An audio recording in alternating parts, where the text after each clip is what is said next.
Welcome into this Tuesday evening edition of the Oxford Exxon Podcast. Chase Parham, Neal McCready, Clark Ford studio this evening, 7 o'clock, the start time here. So as it seems very prudent these days, we're giving you the start time because if all hell breaks loose after that, we didn't know it. This is when we were recording. This podcast will go up very early on Wednesday morning. So if you're listening then, again, 7 o'clock p.m. on Tuesday is where getting started. We're at least going to talk with Dustin McComas of orangebloods.com here pretty soon.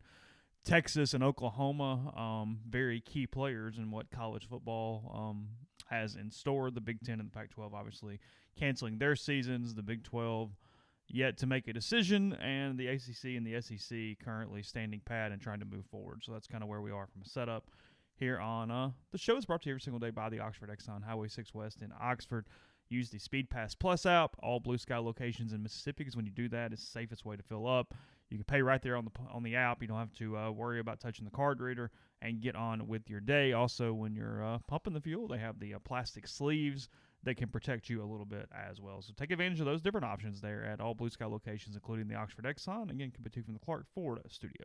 We are Clark Ford's in Amory, Mississippi, 662-257-1900 is the number. Call it. Ask for Corey Clark. Tell Corey what Ford product you're looking for, and he'll send you a quote within 15 minutes in business hours, right to the bottom line. No hassle, no haggle. You get your quote. The rest is up to you. You guys know the routine by now. They go the extra mile. You call Corey and the people at Clark Ford. They want to be your car guy. They want to be your truck guy, and they'll prove that to you when you make the call. 662-257-1900. Dustin McComas will join us on the Rafters Music and Food Hotline. Dr. Michael Cunningham might join us as well. He's down in the Dominican. We're going to try to get him on before the end of the show so we can talk a little bit about some of the medical stuff that was reported today. I know this will shock you, but the media may, just possibly, have dramatized a few things as it pertains to COVID today, so we'll talk about that a little bit. They'll join us on the Rafters Music and Food Hotline. Rafters on the Water is open Wednesday through Sunday. And then Rafters itself on the Square in Oxford opens on Thursday. It will also be open on Friday and Saturday. They're still working out some details, but as we slowly return to some semblance of civilization, Rafters will reopen. And then they're about 2 weeks away from opening their new place in New Albany. We'll get you those details as well. But please, when you make it back to Oxford the next time, stop in at Rafters. They've been great to us. We would appreciate it if you would be great to them as a show of thanks. That's Rafters and Rafters on the Water, which is located at the Sardis Marina, where you can experience outdoor dining unlike any place in North Mississippi. They also have to-go and curbside pickup available, 662-712-6162. Thank you to Kyle Wilson knocking off the dust of the super chats for the evening. If you have a question, feel free to throw it at us, and we'll get to it as soon as I see it there. Yeah, big day in the world today. We're going to break down Kamala Harris as the VP. No, I'm kidding. What a shock. I'm kidding. I have no energy for that tonight. I there's a reserve kind of built up, but it's on one plane. Like there's nothing else to do anything else. We'll break that down in October. We'll have time, maybe eventually. I don't know. Maybe not. We'll see. Are you optimistic now? Are you feeling better? You've gone through the 5 stages like 47 times here in the last 3 weeks. So you're kind of all over the place. Let's put it this way. Last night I took 2 NyQuil gel caps and was gone. Don't remember anything about last night. Woke up. Really? Oh, yeah. Crashed. Do those work for you? The gel caps and stuff? Oh, yeah. Really? Yeah, I needed to see, hardly any of that does anything to me at all. I needed to sleep, and I took it, and I was gone. If you need a distraction away from all the football thing, I had a 37-minute golf conversation today with Kennedy Swan, the Ole Miss women's golfer. Cool story. She just got done with she made the quarterfinals of the U.S. Women's AM. Transfer from Clemson a couple years ago has really improved. I think probably has a shot at a professional career now as well. She is coming back for another senior season to get her MBA, currently out in Oregon. But we talked a lot about her picking up the game, a lot of things about the program, not even really a resurgence because it never was much of anything, but build under Corey Hinkes and more there. So you can find that on our YouTube channel. It'll be in a podcast at some point this week. I don't know. I haven't gotten to when that will be filled in. But nonetheless, appreciate Kennedy giving me that amount of time. I was talking to a buddy a minute ago, and he said it was a portion of your show or your interview where Neal always does this, hey, everybody's not equal. So she didn't pick up golf till 10 or 11 years old. And at 14, she won the world championship for her age group. Yeah, we're not allowed to we're no longer allowed to say that we're not all equal. We're all completely equal. Everyone is made I'm assuming exactly most the people same. in 4 years couldn't go from never picking up a club to winning the world championship. It's but not she true. did that. Could be anyone could do it. So you and I could be PGA Tour players if we dedicated ourselves to it. 4 years. 4 years. Yep. If you could promise me that, I'd quit and start practicing right now. You could practice basketball right now and be playing in the NBA in 4 years. Think so? Yeah, absolutely. Your height won't be an issue I can be president? in 4 years. Well, that theoretically would be See, necessary. there you there go. you go. That is actually true. We are all made the same. We're all even. We're all equal. There are no differences. So many places to start today. I told Neal, though, perspective starting off, because I know there's been like panic and excitement and all kind of stuff over the last whatever. Nothing that happened today was unexpected. I think that's important. Everybody expected the Big Ten at some point to cancel its season. Everybody knew that once somebody got out, the Pac-12 was getting out as fast as humanly possible. Well, the Pac-12 was going to get out one way or the other. Yes. And we knew the Big Ten would get out. So we are today where we thought we would be. Big 12 in the middle and then the other two on the other side. It's exactly as we expected. Here's the only thing tonight that's interesting. Okay. Ryan Brown, who's pretty well connected in college football circles, he thinks the ACC is every bit as in as the SEC right now. And some people do not believe that. Some people think the ACC is waiting on some company. The ACC put out the comments from the Duke doctor today, which is maybe the ACC's way of going, we really would like to do this if at all possible. Mm-hmm. But if the Big 12 says, you know what, we're willing to wait a little bit, at least we're going to give it a couple of weeks to see what happens. If the Big 12 says we're out, it gets a little antsy, a little iffy. But if the Big 12 says we're in, I think we play. 3 out of 5 is plenty. The question is we had yesterday was, is 2 out of 5 okay? I think it is. But 3 out of 5, you're playing. Now look, somebody decides to pull out, sure, but 3 out of 5 is fine. We're going to get to Dustin in a minute. Listen, Gulf Coast Reb, thank you first of all, thank you so much for the super chat. Really appreciate that. That's great. Thank you so much. He says, Neal, if kids from the other conferences transfer out due to not playing or pushing the season, do you think the NCAA lets them play this year? Here's the problem, right, is that let's say you're a kid at Ohio State and you decide to transfer to Florida. And then in a week, Florida punts. Now what? Here's the thing, too. I think that one of these strategic – because, look, no one thinks anyone's playing football in the spring. No one. No. Spring's not going to happen. Point, though. I think schools or conferences are saying spring because it keeps the ability to allow the immediate transfer because, in theory, the season is still coming, and I'm using air quotes. It's a liability thing, but I think it plays a role in this. I think it gives a little bit of a cliffhanger. Really disingenuous. Hey, well, okay, welcome to college sports. But I think that plays a role in the allowing or not allowing of a transfer. I do. You could be right. At the hell of a note. The problem for a kid who wants to transfer right now is that today's August the 11th. You have to really hustle. Like, when does a typical SEC semester start? About the 24th? Ole Miss's first day of classes is at August 24th. Yeah, so you have less than 2 weeks from right now to get all of your stuff done and transfer. And then what happens if in 10 days the SEC goes, we can't do it either? Now what? Yeah, now you're just bouncing around. Now you transferred for the sheer hell of it? You end up at Western Kentucky or something. Yeah, I mean, it makes no sense. So I get while that's an attractive storyline and everyone wants to go put us top 100 players who could transfer to Ole Miss because Ole Miss has a lot of open spots. You're not putting that list together? Not today. I need to see a little more. Need to hear a lot more. Okay. So that's the setup for tonight's show. We're gonna be here for a little while. We do have to get Dustin on the phone, however. So if you're in the, I know y'all just got in. I know you're not gonna hate waiting a minute, but you're gonna have to because we have to get him on the phone. So give us about 2 minutes, and we'll be right back. Just here, a quick little break to get Dustin on the line. So be right back in a second. Hang in tight. Talk to one another. Be back soon.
New dad, Dustin McComas of orangebloods.com. In case you don't know, that means he covers Texas for rivals.com. Kind enough to join us.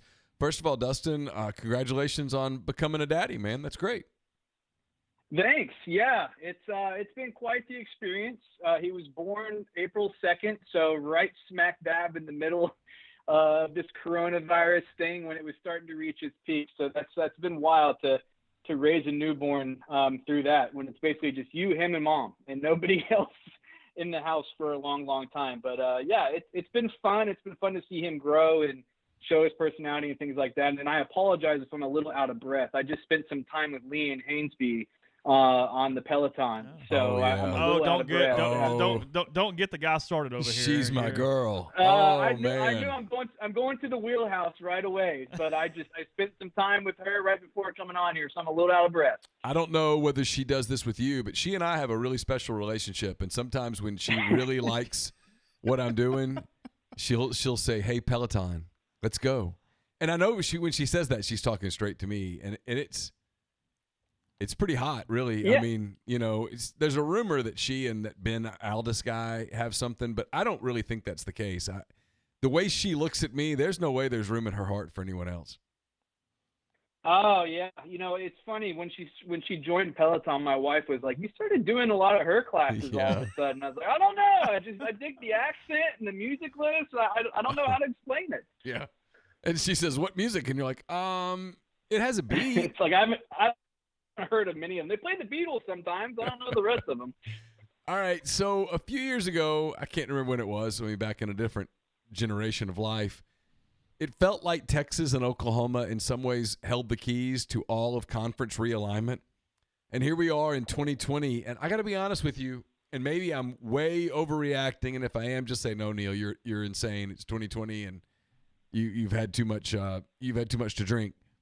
It feels like, I know it's the Big 12, I get it, but it feels like it's Texas and maybe to a slightly lesser extent Oklahoma, or maybe to an equal extent. Those two programs have a lot to say about what happens with or without college football this year. Yeah, I think that's true. And even with Texas's very up and down results on the football field for what seems like forever.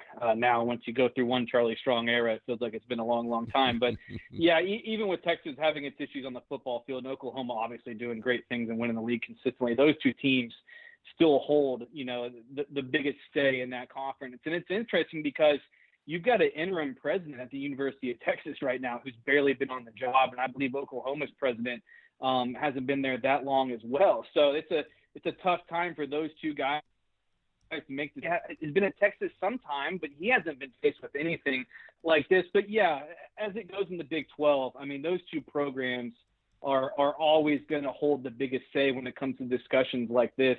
In terms of, when you get everybody into a room, it's Texas and Oklahoma tend to have the highest voice. So what do you think as of this moment? And I always timestamp this. It's 7:20 p.m. Central Daylight Time on August the 11th. Exactly about 5 months to the moment that the Jazz and Thunder got called off the court in Oklahoma City back in March. What do you think? I mean, is the Big 12, are they going to give it a go? Are they going to go the Pac-12 route, or do you think they've got it in them to say, hey, we're going to play? Yeah, it's funny you mentioned realignment. This is kind of what this week has felt like to me, because it seems every time you refresh the internet, something's changed, or a source is telling you something different, or there's a different report out there. I think that as of right now, I think the Big 12 is going to try to go ahead with the season. I know from the Texas perspective, their stance is that they want to play. They put a ton of money into coming up with plans about seating and reaching out to the ticket holders and all these in preparation for the season. So they're definitely invested in trying to have a season. And I think that they want to go ahead and try to have one. So I think that based on some things that were coming out of the Big 12 meeting a little bit earlier, the one word I heard was positive. As you guys know just as well as I, whenever you get a lot of these important people into a room with their own agendas, things can change. But I think that if you made me pick right now, I think the Big 12 is going to try to go ahead and try to play a season, or at least maybe just delay things. One of the most fascinating things about all this recent development with the Big 12 is I guess they felt they had to decide now. I don't know if that was necessary. I don't think these guys were at risk in their respective camps and things like that. It seems like they could have waited a couple of weeks and maybe just tried to get on the same page. But I can see the Big 12 even going that route. But I think as of right now, I think this is going to be a league that's going to try to play football. Yeah, that's just like a few minutes ago, right before we came on air, seeing on Twitter that Soonerscoop.com, sister site to both of us, reporting Big 12 presidents will allow conference to move forward toward a season, and a revised Big 12 schedule will be released after approval from ADs during tonight's meeting. So Boomer. As of right now, Boomer Sooner, baby. Go for the Big 12, because I thought Neal and I were discussing this right before you came on. The SEC and the ACC have been pretty committed to this thing throughout.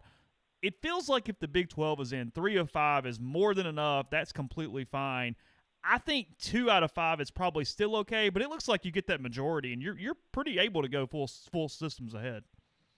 Yeah, it's funny to all us down here that cover the Big 12, because they're just kind of known for their indecisiveness.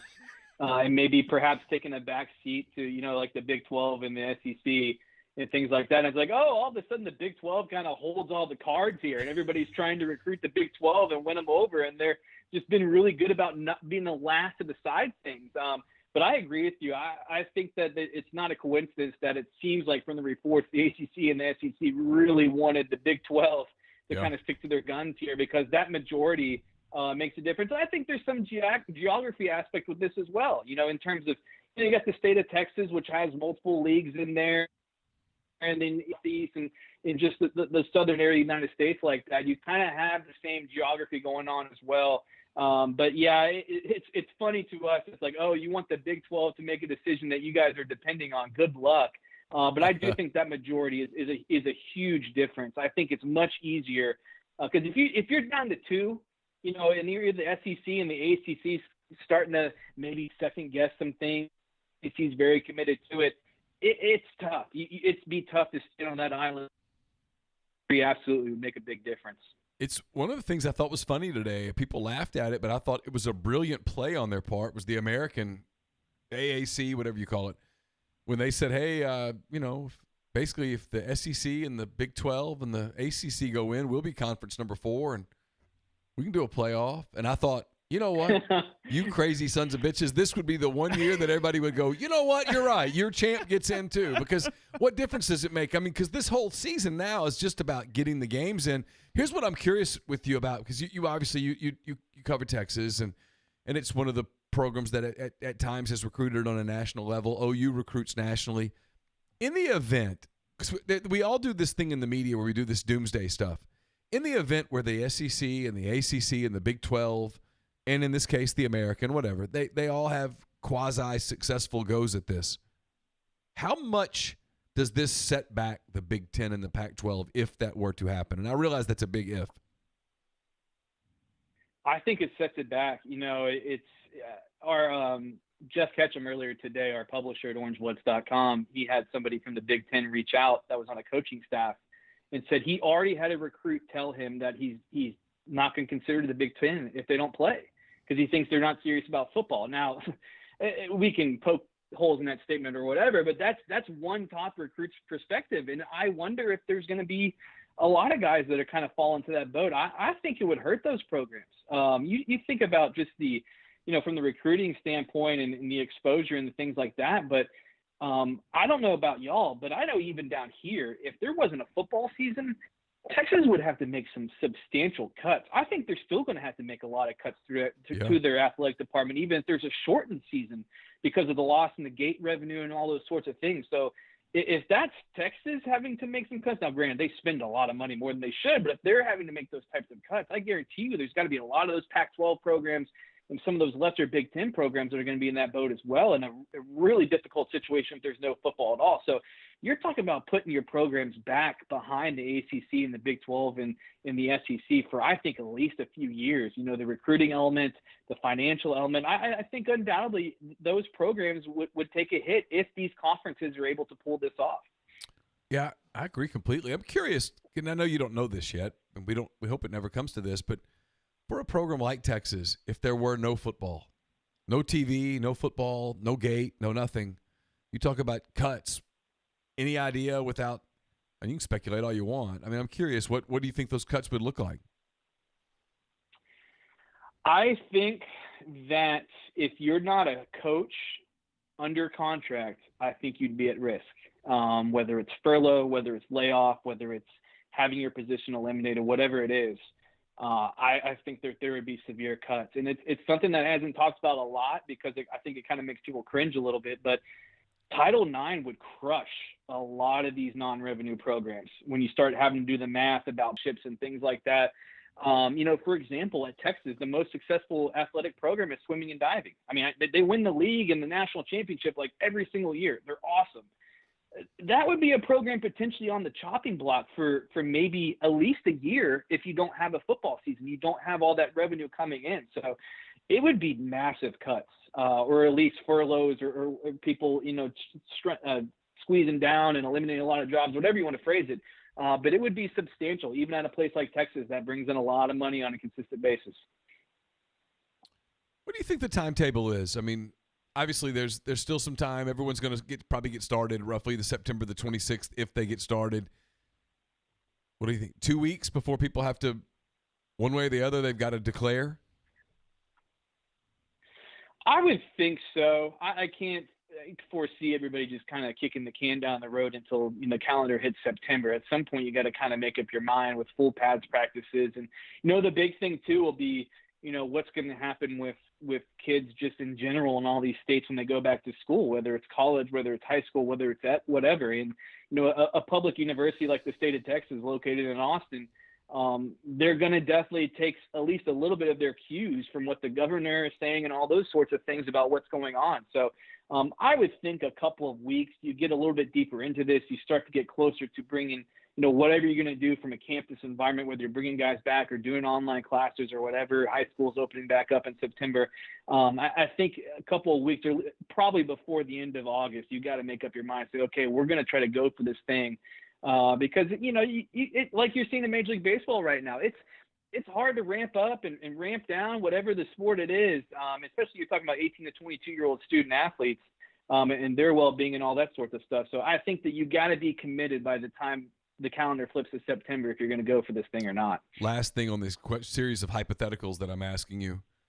If the Big 12 were to decide to punt, and it sounds like you don't think they will. It sounds like Sooner Scoop doesn't think that they will right now. If the Big 12 were to decide to punt, what would the reaction be from Texas and OU, the two programs that make that conference go? Well, I know from the Texas perspective, I think there would definitely be some frustration. I think that from, the athletic director, the president, the program, even the political aspect in the city of Austin, the state of Texas, I think there'd be a lot of frustration about not having a season. I think that they're pretty aligned in trying to make this thing work. Again, they've spent a ton of time preparing for the season. They've had conversations consistently even about the fan element, which I know is kind of in the rearview mirror now, and they're just trying to play the season. But it seems the consensus from the decision makers down here is that they want to try to play. And I would think Oklahoma was on the practice field practically before anybody. They were basically trying to game the schedule to where they could kind of schedule their games to have more practices and get on the field earlier. And I know Lincoln Riley months ago was talking about, I'm okay with playing the season in the spring, but he was out there earlier than anybody trying to get things going. So I would think that they would share the same sentiment as Texas in that frustration element about not having a season because, Texas is down here. People have been dreading, what things would look like without football or even a shortened football season without really that gate revenue. I think people are really fearful about just how much that would dramatically change the way they operate now and moving forward. Hey, Dustin, thanks so much for the time. Go enjoy the little fella, and we appreciate the time. All right, guys. Thanks for having me. Take care. Thanks, Dustin. That was Dustin McComas with orangebloods.com. If the Big 12's going to play, we're good. Oh, Big 12's in. It really comes down to them. If you believe Ross Dellinger, and I'm enough of a journalism guy to believe Ross Dellinger. If you believe Ross Dellinger, who says that if the Big 12 punts, the ACC is going to be like, we don't know that we can do this. And at that point, the SEC, do they really want to be on an island by themselves? Because we talked about liability. It's a lonely place. We talked about liability yesterday. That's a really lonely place by yourself. Something happens to a kid at Tennessee or Missouri or something, and you look so bad. I'll tell you the other thing, too, and somebody told me this today who would know, somebody pushing the SEC to, hey, stay the course, 4 letters, ESPN. Sure. They need content. They need games. Sure. They need the ratings that would come off doing that. ESPN's telling the SEC, hey, hold steady. Just hold the rope. People laugh at me when I say this. And they tell me, oh, no, the heat of competition will change it. And it will change it some, certainly. But if I told you today that the SEC and the ACC and the Big 12 played, given how close we would have come to losing it all, you're going to have a hard time creating the animus towards those leagues where, you look at a game and you're like, oh, there's Oklahoma State and Baylor. I normally wouldn't watch that, but what the hell? So you'd hate Texas a little less now. I think everybody in those – because, I know, you have moments where we kind of go, hey, those – But I think everybody in those 3 leagues would hate each other a lot less. Yeah. Outside of just the most heated rivalries. So like A&M in Texas. Yeah, they'd still hate each other. But, if you're – think about it. If you're an Ole Miss fan, normally you don't really like Auburn. It's kind of hard to hate Auburn when they're in this boat with you. When this could have been really bad and you two are You're kind of paddling in the same direction right now. You know what I mean? You're both trying to get on the raft. Yeah.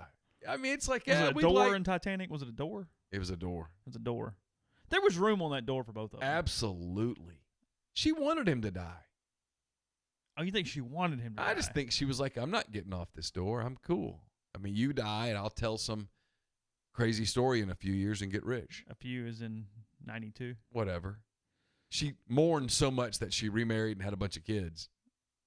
I mean, she wasn't that heartbroken. Held on to the diamond for a long time. I'm sure she told the husband all about that. That portrait got lost somewhere along the way. Is what you're saying? Hey, it was he knew nothing. Conniving bitch.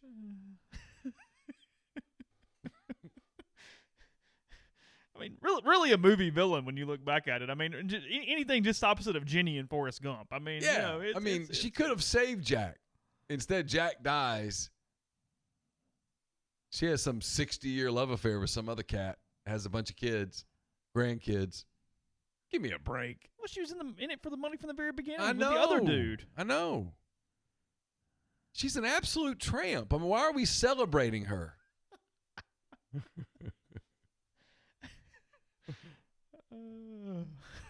I had this up prior to calling Dustin Greg Sakey today. His statements on the postponement of the Big Ten and the Pac-12. Quote, I look forward to learning more about the factors that led to the Big Ten and Pac-12 leadership to take these actions today. I remain comfortable with the thorough and deliberate approach that the SEC and our 14 members are taking to support a healthy environment for our student athletes. We'll continue to refine our policies and protocols for a safe return to sports as we monitor developments around COVID-19 and continued effort to support, educate, and care for our student athletes every day. In other words, all right, you bastards, do what you want. We're going to play football. That's what that was saying. Well, I mean, and listen. As of today, that's what that said. Well, I mean, the league wants to play. The kids want to play. You brought the kids back on June the 8th. You've essentially quarantined them. You've put them through an off-season of workouts. That's my thing about the Big Ten today. The Big Ten says, hey, we're going to shut it down. We're going to keep working out 20 hours a week. Yeah. So wait, hold up. Hand raise. I got questions. So it's safe to work out in your facility and not be tested anymore. Because you're not going to keep testing, Chase. So it's safe to work out, hang out. You're going to go to parties and come spread it in the facility. But it's just not safe to play a football game where everybody's tested 3 times a week.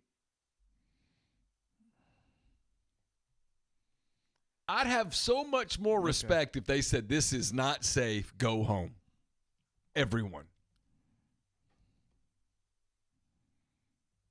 At least we could argue, well, man, you're crazy. But at least you could say, hey, they're serious. But no, we're going to stay here and work out all year. The kids are like, man, screw you. I'm not coming here for 20 hours a week. We're going to watch film of what? Well, that was one of the crazier things was hey, yeah, I know, look, we're not going to play, but we're still going to do 20-hour drills all. It's like, hold on, you're going to do 8 months of camp? Like, what are we doing? I mean, 2 weeks into camp, kids have had enough. You're going to do 8 months of that? No way. No way. Your transfer portal it'll be a who's who at that point. They're all out of there. It doesn't work.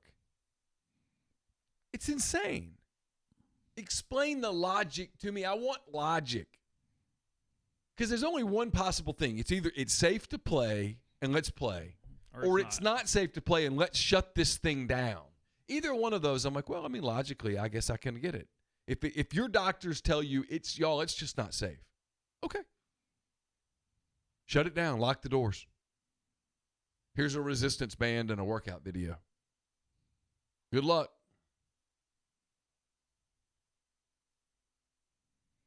But it's not safe to compete, but it's safe for you not to test, hang out in town, go to the Leaping Lizard on Friday night, and then come here on Sunday and work out. Leaping Lizard? That's a bar in Cleveland. Yeah. I'm just making up Ohio I know, bars. Right, but I mean, like, here's the problem that it gets me with, like, the crazies. Last night was a Monday night in Oxford. Caroline came home from dance at about 9 o'clock. Caroline's 17 years old. She went to a party. Had last night been a school night, Caroline would not have gone to a party on Monday night. She'd have gone to bed. She went to a party. To assume that the kids are going to just lock up and not socialize is the most asinine assumption I've heard in this whole thing. There's no logic at all. The kids are going to be around one another. If COVID is around, they're going to get it in social settings.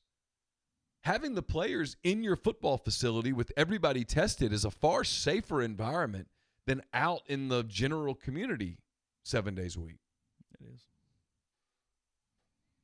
I was looking. The Leaping Lizard Pub is in. It's in Cleveland. Well, the one that pops up on Facebook is in San Antonio, Texas. Oh, okay. Yeah, I mean it's okay. I think there's one in Cleveland. Maybe it's not called the Leaping Lizard. Some kind of lizard. Really? I think, if I recall correctly, it's been a while. They don't keep up their Facebook page very well, so maybe it's closed. Yeah. I was looking for a bar menu or something, but I can't seem to find one. Can I tell you how much I enjoy when Chris Bryant fields a ground ball in Cleveland? Just always brings back a warm fuzzy. You seen one of those before? Been a couple of those, and one a few years ago that was really nice. I like it when he smiles just a little as he fields it. He was smiling as he fielded it that night. Yeah, it was beautiful. Sparkly. Sparkly blue eyes. Fields the ball. Completely coordinated on the SEC and ACC statements today that came out within like 42 seconds of one another. Let's hope so. Yeah. Let's hope. Tells me that Greg Sankey and the people at the ACC. Who's their commissioner? I don't know who is there. Is it still Swafford? It's not him anymore, is it? I don't know. Who cares? As long as you do. You got to admit, though, if the ACC doubles down and goes in with this the SEC, you're going to always have a little warm spot for the ACC from here on out. Yeah, still John Swafford. Like, you're going to see Wake Forest and Syracuse and be like, good for them. Where in the past, you'd be like, it's going to be a game changer. If you're a Big Ten fan and a Pac-12 fan and the other schools play and your schools don't, this is unforgivable. People have to pay with their jobs. And it works, yeah. Like you play. Don't you, right? If they play and you don't and it works. Man, like coming to work, even after like the first weekend, everybody plays, everybody's pumped up, and you're like, yeah, I was sitting there. That's what I mean. I mean, like, there's more unity in the SEC possibly today than ever before. I've seen people be like, yeah, that Hunter Yurachek, he's something else. I'm like, you had no idea who the hell that was 48 hours ago. But now, now he doubled down a little, and you're like, yeah, go Hogs, you know? I don't know. I think the SEC absolutely has to try. I don't think you can just quit without trying. I don't understand the logic behind quitting without trying. You've brought the kids to campus. They've been on your campus now for 2 full months and then some. You've gotten to this place. Why not try to get to the starting line? But I'm right in saying the Pac-12 delayed all the way to when the SEC was going to play, right? They were the 26th. Yeah. So what are they doing? I don't know. I'll never understand the rush to be proactive when you could be completely just dumb. Like I don't. Why not wait 2 weeks? Because Dustin was talking about it. Yeah, look, programs, cutting sports, broke, all that stuff. But even beyond that, the Pac-12, those California schools, some of them, I get Stanford's fine, but they've cut 11 sports. The UC system, some of those different things, I mean, dude, they're broke. Like, broke. That's what I mean. People say, well, you know. Like, too broke to bring football back broke. Yeah, people are like, well, we just couldn't wait any longer. Sure you could have. You could have just worked out for 2 more weeks. You'd have to put pads on. No one cares about the quality of football this year. Does anybody out there truly care about the quality of football this year? Well, I would hope not. I mean, yes, look, message boards, the day of games, we'll still have those conversations. Yeah, but I mean, in reality, if I offered the casual Ole Miss fan today, hey, you're going to play 10 games, you're going to go 4-6. Okay. I'm like, I wish we could go 5-5, but okay. I guarantee you if I offered the leadership at Ole Miss 4-6 right now, meaning 10 games were there would be tears of joy streaming down faces. faces. An SEC only record 4-6. That ain't bad. That means you played 10 games. Because Arkansas and Missouri ain't got a shot in hell. No, of 4 and 6. But it means you got the TV money. Yeah. You could offer Arkansas right now 1-9, and they'd be like, "We'll take it on multiple levels." They got their money. They've You lost every game, survived. 2 in a row. They haven't won an SEC game since beating Ole Miss in 2017. So they went 2 full 0-8 seasons. Yes.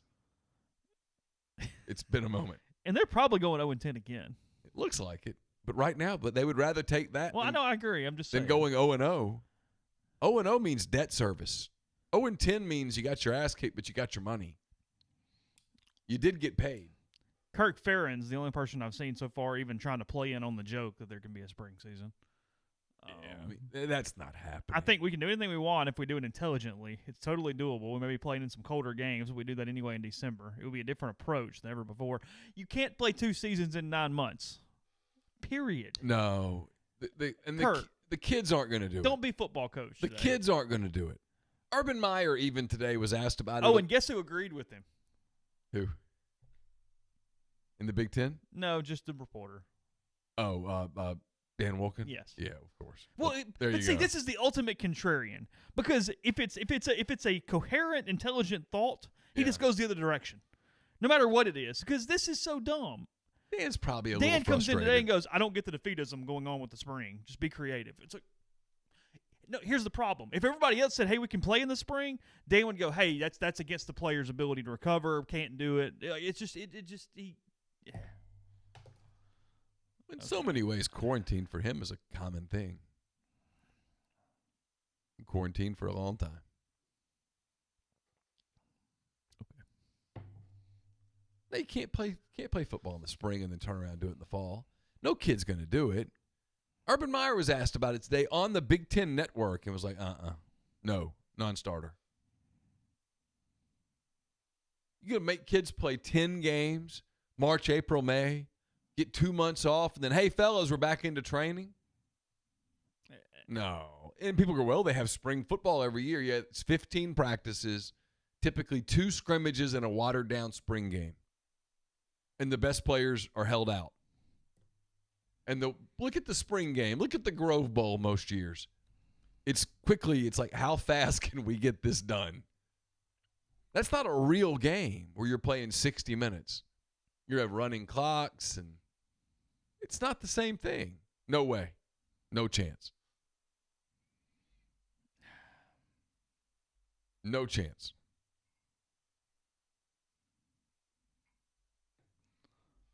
So it was the winking lizard? The winking lizard. That's what we're going for? That's what I was told. That sounds right. The winking lizard. I went there in Cleveland. I was there. I was covering Saints Browns opening day of the NFL season, and I was there on Saturday, and I had a hotel room that overlooked what was then Jacobs Field, which is now Progressive Park, site of the greatest baseball game in the history of baseball. They are all over Ohio. Yeah. I mean, all over Ohio. Yeah. Anyway, it was. I went there. Texas was number 1, Ohio State was number 2, or vice versa, and they had a game that night, and I watched. I cheered for Ohio State so I wouldn't get beat up. Did you really? Yeah. Just don't cheer for anybody. People were buying me drinks, so I cheered for Ohio State. You became a Buckeye? I was the guy from Alabama that was like their spirit animal or yeah, whatever? they were like, oh, yeah, you're a guy. You didn't tell them a lot about you, did you? No. Nah, you're insurance salesman. Yeah. I sell siding. I think I was an insurance salesman. Because nobody wants to talk about insurance. No. I'm an auditor. Okay, well. Yeah. People ask me what I do, and I tell them about my brother's job. And they're like, oh, okay, cool. Yeah, whatever. Yeah. Not interesting. If I tell them I'm a sport trader, there's 1,000 questions. Digital media entrepreneur. Yeah. Hang on, you're what? Yeah. It's complicated. It's stuff. They're like, what's revenues and funnels porn? and things. Yeah, I don't.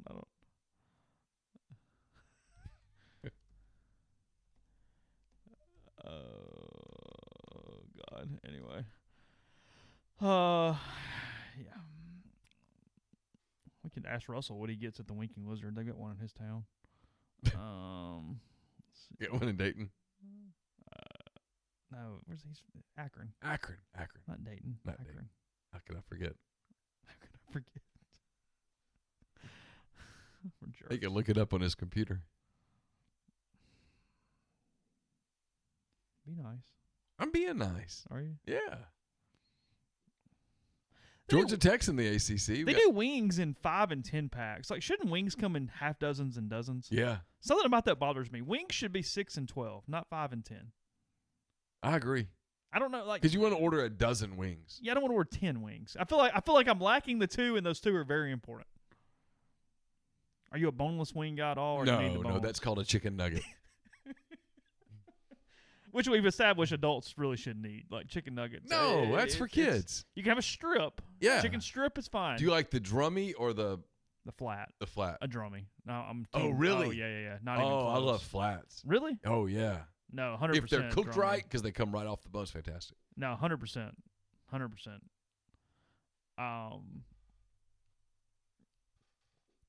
Yeah, somebody asked in the thread. Speaking of wings, if you ever watch Hot Ones, I really like it. YouTube show. We tried we had 2 of the sauces that night Oh, yeah. on the program from one of our listeners. Carson got some wings here the other day. No, I get strips at Chick-fil-A if I order one or the other. I don't eat nuggets. No. I'm not 9. I know. Right. I don't eat chicken nuggets. Yeah, it's for kids. I'm sorry. Yeah. This is a hill I will die on. Chicken I'm nuggets with are you. for kids. Yeah, I don't get chicken nuggets. You get a chicken strip or get actual bone-in chicken. Yeah. You can get original, whatever. I don't care if it's crunchy, not. I don't care if it's spicy or mild. What's your flavor to go? Your one flavor. Wings? Yeah. I like a medium buffalo. Yeah, Yeah. I'm the Just same way. I don't want you to light me on fire, but I need something. Typically a medium. If I just have to get Buffalo Wild Wings, I don't mind the Caribbean Jerk. Oh yeah, it's okay. It can get a little warm if they really douse it. I tell you what, though, I like the What's the place over on Lamar? It's the Southern Coop. Southern Coop. Yeah, pretty good stuff. Yeah, Their wings are a lot better than Buffalo Wild Oh, well, they Wings. are. Yeah, there's Not no even doubt about close. that. I like the dry seasonings, though, I do too. as much as the sauce. Yeah. I'm a dry seasoning. Carson got some milds, and he got some. That ball came off the bat hard. He got some milds, and he got some honey barbecue. And the mild was dry, and the honey barbecue was wet. The mild was much better than the honey barbecue. Was it? Yeah. Honey barbecue is not a wing flavor that I'm big on. It wasn't. He let me have one of each, and it wasn't bad. It was okay, but the mild was a lot better. Yeah, we tried the Hot One sauces. The mustard was really good. That was by far my favorite. Was it Scotch Bonnet? Is that what it was? Mm-hmm. Is that right? Mhm. Yeah, it was good. Really, really good. It was a good mustard. Yeah, I think that It had was. some heat to it. Yeah, well, Yeah, that's why it's called a Scotch bonnet. Yeah. Ooh, that comment needed to get flagged, and it did. Kind of funny, Will, but good. Needed that one to get. Good job, you two. Grab that one. Sorry. We have a box. Is that a box today, or is that something else? I think it's a box. You think it's a box? I mean, Well, we know it's a box. I know it's a We didn't- box. You want to People open have it? I mean, we can. People have criticized us for not opening the boxes and not showing them the gifts. We don't show them the gifts. We don't do a good job of actually putting it in front of the camera. That's one of the critiques that I've received. Okay. I pray to a higher power that we're not doing that for a year. I'm just totally honest with you. You don't want to have to I've never bring wanted a football. box cutter or something in I've here. never wanted football more in my life. Well, duh. I don't think I'll take it for granted for a long time. You really don't. I don't like these Indians jerseys, by the way. It's a coffee cup. It says COVID-19 survivor. Oh, a dude on the thing. I mean, look. If we get football, you can. Is that the guy? I think so. Yeah. Yeah. I believe that is correct. Uh-oh. You gotta make sure. I guess we could have saved it for Thursday. Sorry, it was a box, and when I see a box, we open box. Yeah. You gonna send that one with Laura in the morning to work? Probably not. Sure. I think she just saw it. She started laughing.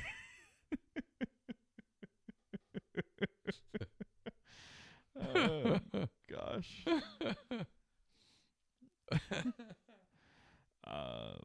Question, Neal, lifelong Alabama fan. What do you think Mike Price is doing right now? Is he still these alive? days? You think he's dead? I don't know. I don't know what Mike Price is. It's been 20 years. You It's got, been a long time since that happened. you got his number? We'll call him. No, it's been a minute. He hung around for a long time. I wonder how many phones ago I had Mike Price's number. It's been a while. Yeah, it's been a minute.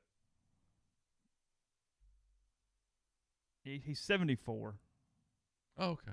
He hasn't coached since. Well, I'll take that back. He was the interim head coach at UTEP in 17. I don't recall that, but sure. I don't either. He went 0-7. Wonder if he's still in El Paso or did he go back to Washington? I don't know. Sorry. Aridy's Angels. Yep, it's a famous place. That was it. Oh boy, Is it still an establishment? I don't know. Not sure. I mean, it's been a minute since I've been to Aridy's. Just asking. So okay, we're probably gonna get a slow day tomorrow. Like, has everybody made their decisions now where it's calm? Like, what do you feel like is a timetable at this point? Well, I think it's over for today. Big Ten's done. Pac-12's done. We can stop watching for that guillotine to fall. The ACC and the SEC are very clearly, hey, we want to do this. Is somebody going to let Nebraska play with them? All right, so, whoa, what in the world? What happened? That fastball got away. Up into his grill? Well, wait, 2 feet over his head. Well, that's fine. What's this? Oh, it's whoa, that's not good. Yeah. The problem for Nebraska is even if they want to go do it, is that the Big Ten Network and Fox, whatever, they own their TV rights, the way that the rights thing is done.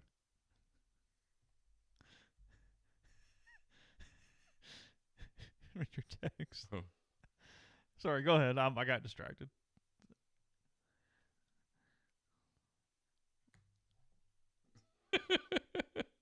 Jeffrey says Neal saying he'll never take football for granted ever again is the single biggest lie that man has told since Adam said he didn't eat the apple.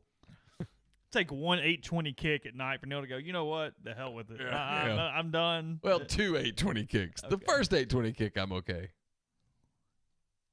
All right, so go ahead. Rights deals. Nebraska can't get out because their games can't be on TV because the Big Ten Network owns their rights.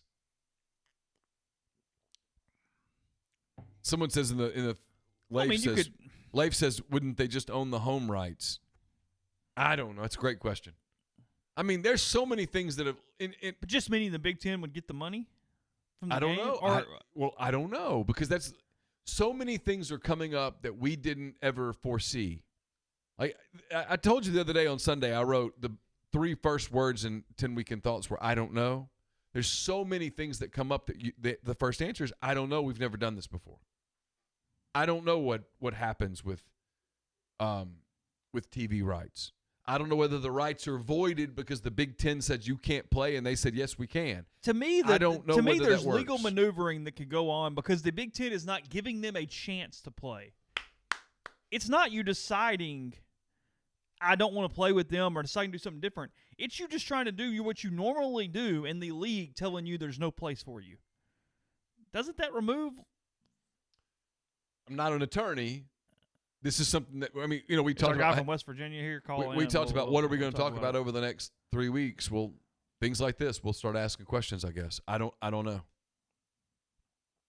Webb, thanks so much for the gift. What do you think this will do for Lane Kiffin and signing day? Do you think they will have a spring football season? No on the latter.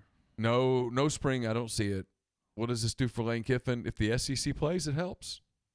It helps the whole SEC. It helps the whole ACC. And if the Big 12 plays, it helps the Big 12. Hey, we care about football. They don't. Right, wrong, or indifferent. Yeah. That's the word in the living room. No doubt. Hey, look, we're committed. We're trying to get we're trying to get our players to the league. We're trying to showcase them. We're putting them on TV. We're doing all we can to keep you safe and put you on the field. Yes. They gave up.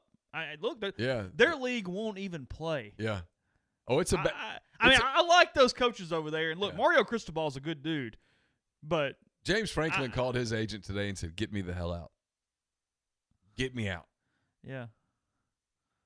Yeah, James Franklin, hell of a football coach, but if they don't let him play, why would you go there? I mean, you can't. It shows you why the Big Ten was so desperate for everyone to get in line with them the other day. They wanted to kill the whole sport. No, they wanted it was The only buddy who would go with them was the Pac-12. They called everybody and goes, please, can we all cancel together? We don't want to catch the grief by ourselves. Can we all do it together? Credit to the ACC, which has always kind of had a really soft reputation. They have. They've always been.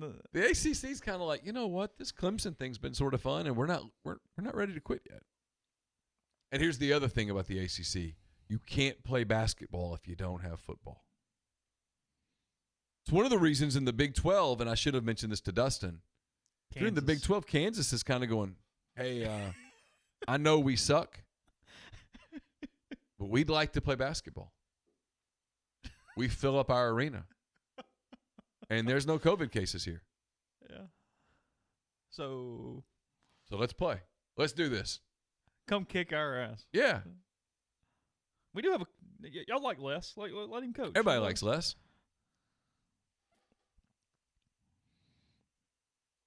Cole says, so Rizzo isn't a fan of inconsistent, unreliable fire emojis. No.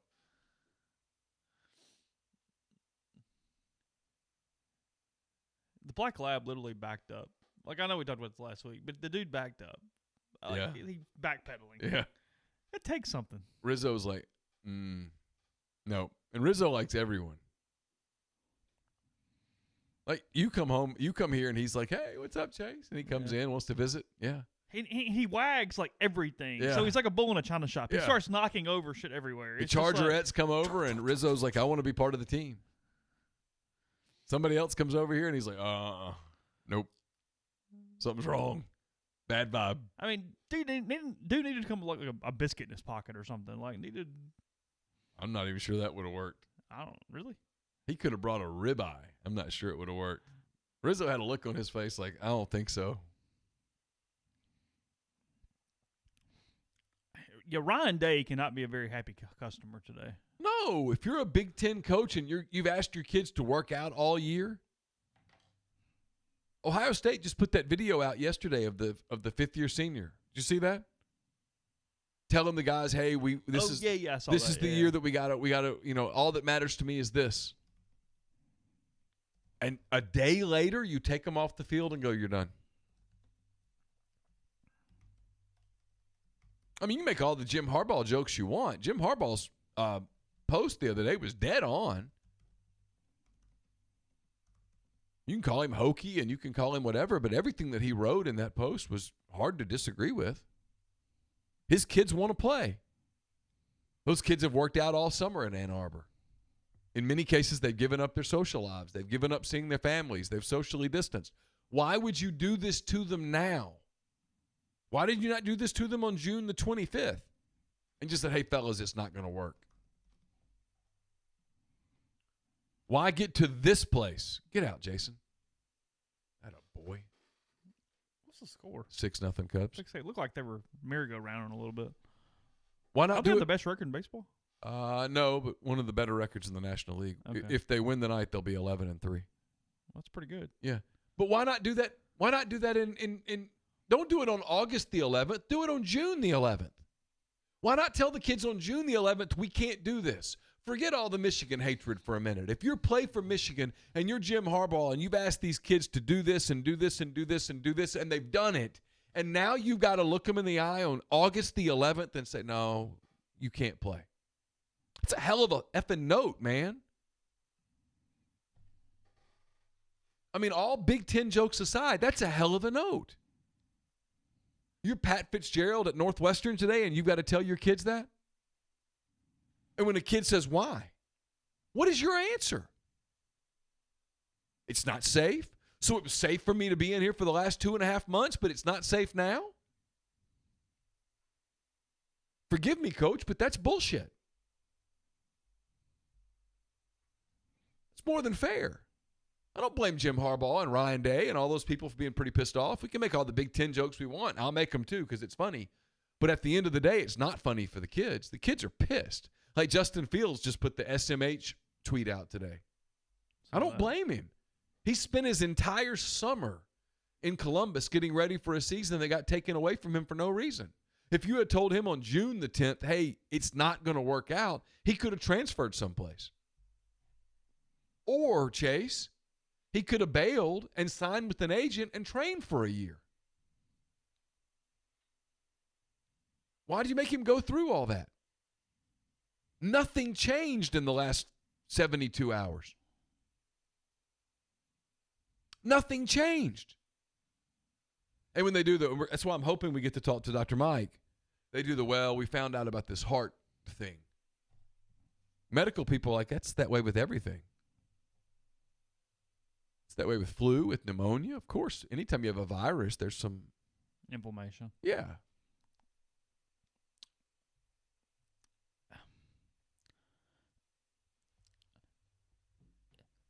Did the Pac-12 medical report leak out to the Big Ten? I don't know. I read a lot of it. It was too long. It was too long. I mean, it was just mind-numbing. But here's my problem with that. That report wasn't put together overnight. Oh, no. They knew that for a long time. Last week, they released their schedule, Chase. Yeah, they knew the Cliff Notes version of that medical report a week and a half ago. So they released a schedule anyway. Why? Why do that to the kids? If I'm a kid in the Pac-12, I'm pissed. I'm legitimately pissed. Like I said, I know he wasn't the quarterback anymore, but Jake Bentley. Transfer from South Carolina to Utah. Season's over. That's it. Yeah. Graduate transfer to the wrong conference, and now you're out. Yeah. I mean, at least South Carolina, he would have competed with the Helinski kid. Yeah. You want to take calls? You can take calls. People apparently want us to take some calls. They must think I'm too worked up. Really? I don't know. I don't think you're too worked up. I'm not particularly worked up. Chet says a kid is an 11-year-old. All right, young man, whatever. I'm 50. When I look at them, they're 19, 20-year-olds, and they look like kids. If I'm honest. But fair enough.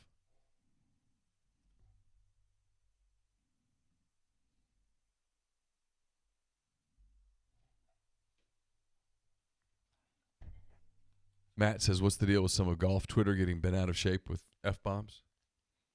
Seems to get bent out of shape about everything. Okay. Well, everybody wanted live mics. Everybody wanted let's hear the players. Yeah. So now when a player cusses, they're like, oh, my God, you can't. Like, well, everybody cusses on a golf course when you do something stupid. Probably even Neal when he hits a bad shot, even though a bad shot's completely expected. Yeah, of course. You probably said some expletive at some point during the course of that round. I said all the expletives. At different times. Well, you did hit the ball behind you a couple times, which I was tired. There's a physics issue there that I frankly don't really understand, but I've got a unique swing. It was something.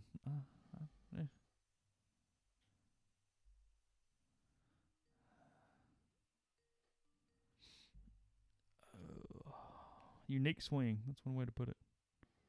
Yes, sir. We're getting a little bit of. I hope we're hanging in okay. Internet's going a little funky, but I think it's fine. It's not giving me what I would like. How's it going this week? Hey, going pretty good. It's old Thomas. Some people. How are y'all tonight? We're better than we have been in some days. I'll give you that. Neal was about ready to look for some Flavor Aid at some point on Sunday afternoon, I believe.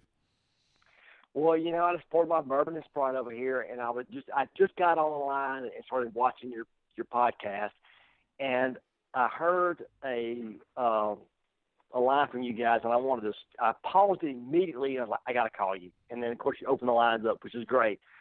So to add a little humor to this conversation, how many meals or flights is Lane Kiffin going to take to Michigan to the IHOP to recruit players to come from Michigan to Ole Miss to play football for the fall?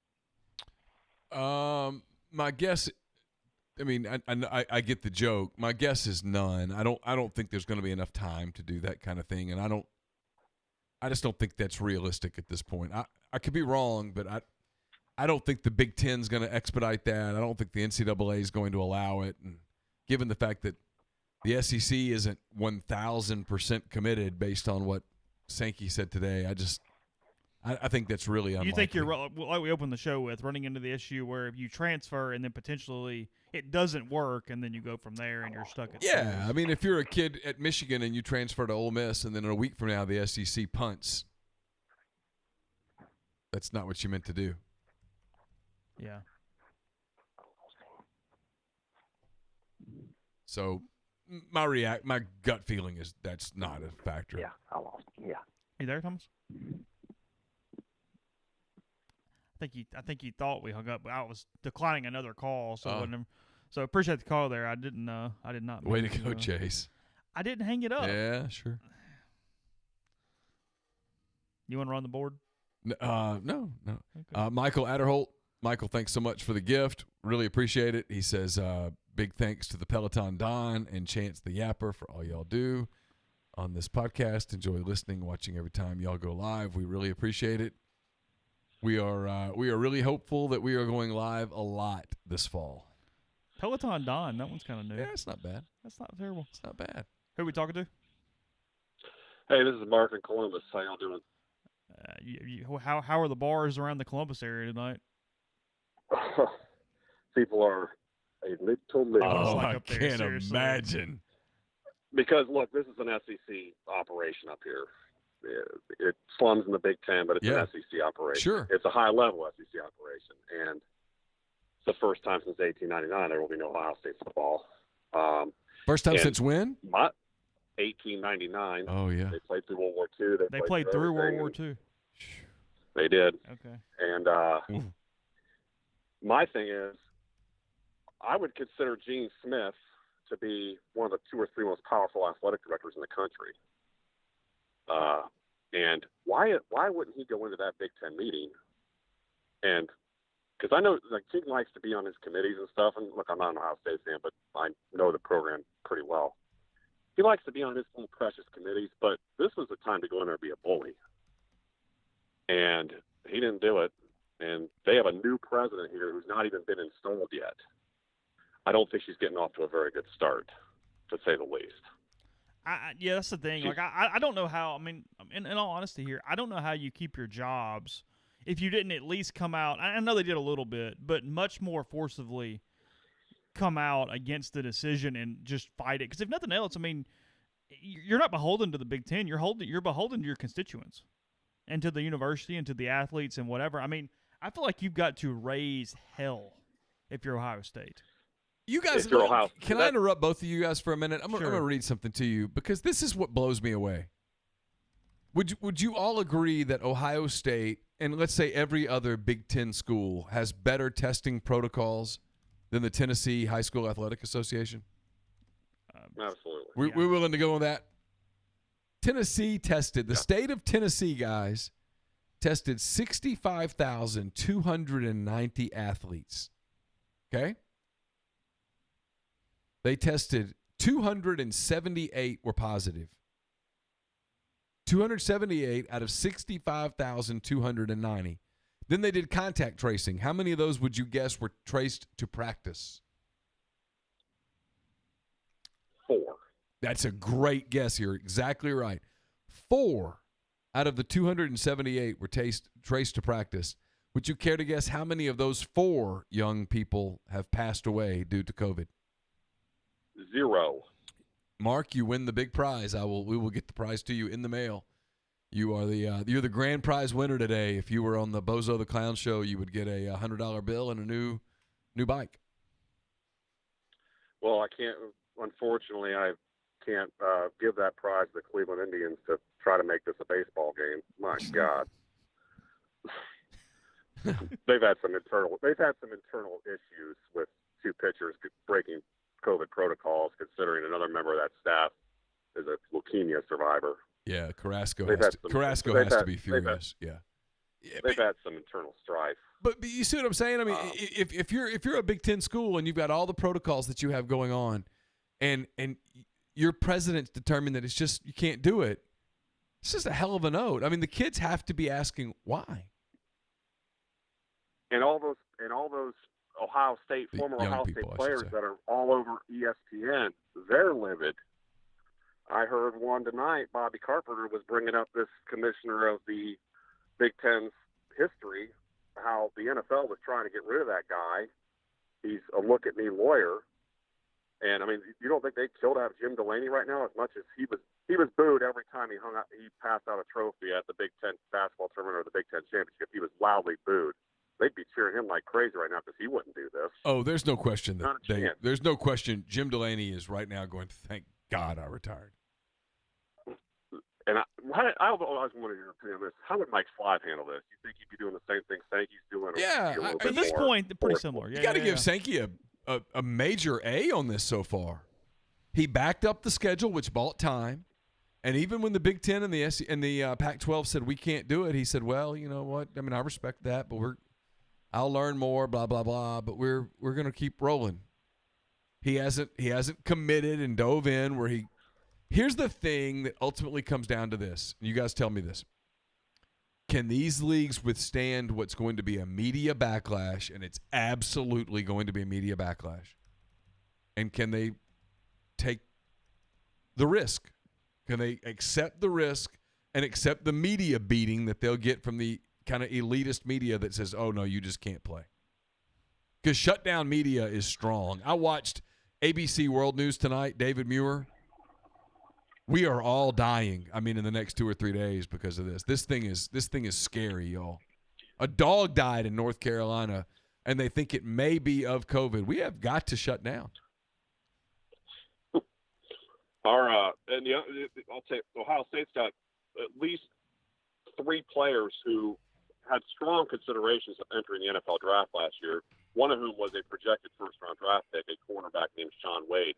He chose to come back for his senior season. Imagine being him right now. I mean, that and the kid, the 5th-year senior that his speech has been out there on social media. That kid actually, he's an alumnus of where I went to high school, Jonathan Cooper, and he had to sit out all of last year. He was redshirted. He played 4 games. He actually played in the playoff game. But they had redshirted him for the year, and he came back for his 5th-year senior season. He's a 2-time captain, which is a pretty big honor at Ohio State. There's not many of those. And I'm not even an Ohio State fan. I feel just horrible for those guys because they're a pretty quality football team. They had a chance to do some things this year if they played. Not that it matters, but it does. If you're Ryan Day, do you stick like he's going to? It's always been thought he's going to be in the NFL sooner rather than later. You just see ya. I mean, it has to create some questions for a bunch of people. Again, I mean, if I'm a player or I'm a coach in that league and I didn't have a say in this, I have questions, and I want those questions answered satisfactorily.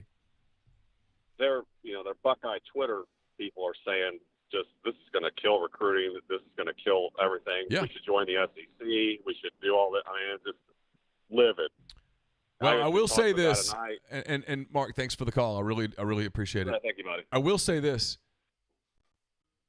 We're going to get conference realignment in a few years, one way or the other, and how this shakes out will determine sort of what happens. That's why I think the Big 12 has a lot of pressure to stay the course. The SEC and the ACC and the Big 12 get going on time. There will be some great feature stories written on Saturdays with people camped out in Columbus, Ohio sports bars. Well, and we joke, but Saturday. If you're in the AAC and you play and it works out, you win a little bit. You get to go, hey, we played. Oh, they've been trying to do the whole Power 6 thing anyway. You get a chance to play right now. Yeah, if you're UCF or something, you go, hey, look at us. Yeah. Who's on the line? This is Jeremy from Carthage. How's it going? Good, guys. This kind of question for both of y'all. I had a conversation with my brother-in-law, and I'll lay a little background first. Is that he grew up in Arizona, but moved here for school from Mississippi College. Probably been here about 8 years.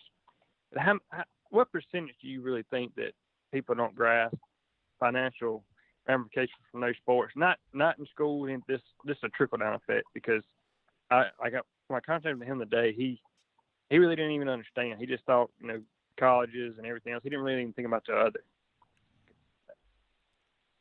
I mean, a place like what's the question? I missed part of it. I'm sorry. Economic impact. Why do some people not realize how that works from a top down approach and what it actually means and what you would be losing? Gotcha. I mean, in Oxford, it's 95% of the people or the jobs are connected to football in some way. I think that's fair. I think there are very few jobs that in some way is not connected to a football season happening.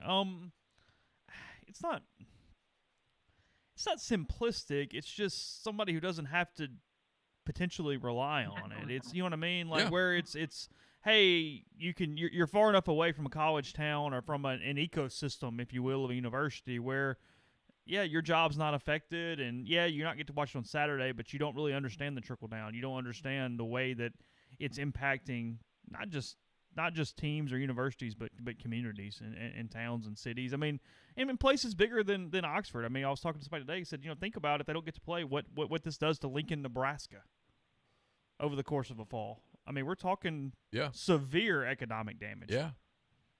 I mean, I've never been to Lincoln, but I can only imagine. I know what it does to places like Oxford and Starkville and Auburn and Fayetteville, and the list goes on. And I would even say a little bit even surrounding cities, that when there's a big game, that people stay in hotels in the surrounding areas. Sure. Oh, 100%. Batesville, New Albany, Tupelo for Ole Miss. Well, I mean, let's take an Ole Miss weekend when it's a big weekend. People start coming in here on Thursday, and they stay till Sunday. A lot of them have breakfast on Sunday or lunch on Sunday even before they get out of town. There's it's half a week, basically, that people are in town spending money.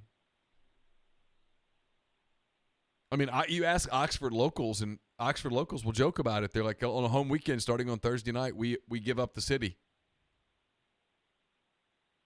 I mean, if there's no football season, there's none of that.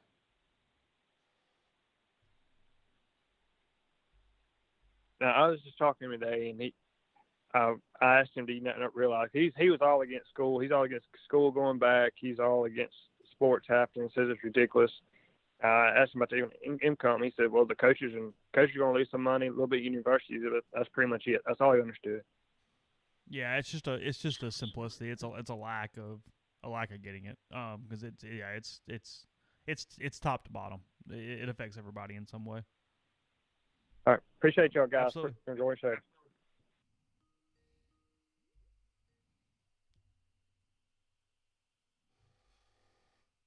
Keith Carter just retweeted a Lane Kiffin, let's get ready to rumble tweet with, yes, sir, Lane Kiffin, let's do this. And then, so. Okay. Nobody just bailing on a football season at Ole Miss at this moment. Yeah. Who are we talking to? Hey, it's Dan Jackson. What's up, Dan? Hey, guys. Where's all the outrage when the kid from Tulane that was paralyzed, the Steelers player, the Rutgers player, Chucky Mullins, the kid at Jackson Prep that died from heat exhaustion 3 or 4 years ago? I mean, those are real. And where's all the comments about CTE or whatever, the brain injury? I mean, it's more than fair. It just blows me. And there was a guy on Jackson Radio today talking about it, like, well, do you put people in the game? They were like, well, you could do halfway, or you could do it safely. And they said, well, I don't know. I was like, have you been to Lowe's lately? Have you been to Home Depot? Have you been to Walmart? They're packed full of people. Yeah. And where are the stories at for people that are working there dying or getting sick? I haven't seen one. I mean, you know what I'm saying? It's just like, what are we doing? I do. I mean, where is it just does not, I mean, it adds up when you bring in the political part of it for sure. But it just does not make sense. I mean, how many kids in high schools die every year of heat exhaustion practicing football in 1,000 degrees? And there's never one mention of canceling the season because of it. They always recognize them at the first game and they move on. You know what I'm saying? I mean, yeah, and one of those is too many, but I know exactly what you mean. Yeah, terrible. Sure. Yeah, sure. It's tragic. No doubt about it. It's tragic. But media is very binary.